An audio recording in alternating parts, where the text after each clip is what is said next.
大家好，音效素材管理软件又更新了，距离上一次的更新差不多快1个月时间了。上一个版本更新之后，我又收到了大家很多非常好的建议。那么这一个版本主要针对的是文件管理的优化。我们先来看一下右键菜单的变化，点击鼠标右键，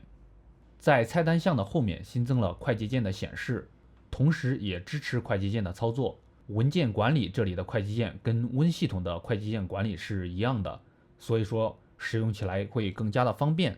点击全选可以对文件进行一个全部框选，然后点击右键可以选择复制或者剪切，把这些文件移动到另一个文件夹之内。我们现在来演示一下，选择复制文件，然后找到测试，点击右键选择粘贴文件，或者在这里你也可以直接按 Ctrl+V 键直接进行粘贴，方便快速的对文件整理和分类。然后你也可以进行拖动选择，点击鼠标左键按住不松，或者在下面按住不松，都可以进行拖动选择。如果说要选择非连续的文件，可以按住 Ctrl 键，然后依次点击需要选择的文件即可。选中文件之后，点击右键选择需要的管理命令，或者按相应的快捷键就可以了。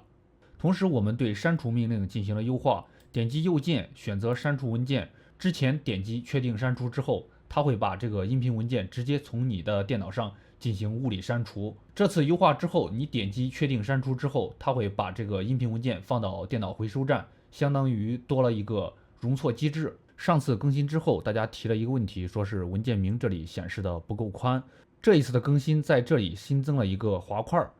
拖动这个滑块可以调整文件名的显示宽度，可以自由的进行灵活调整，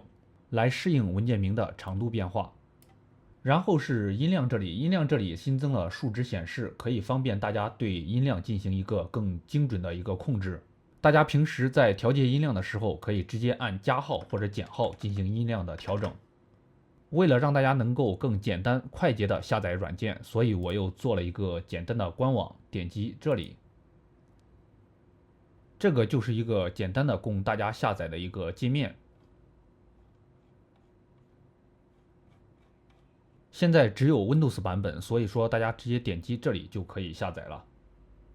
这一次主要的更新内容是文件管理方面的一些更新，同时修复了一些 bug。如果说你之前在电脑上安装过这款工具的话，那么直接双击打开之后就可以收到推送的更新，点击立即更新就可以了。如果说之前你的电脑上没有安装过这款工具的话，那么直接从官网下载全新的版本进行安装就可以了。如果说大家有好的建议，或者说在使用中遇到问题的话，欢迎大家在评论区留言告诉我。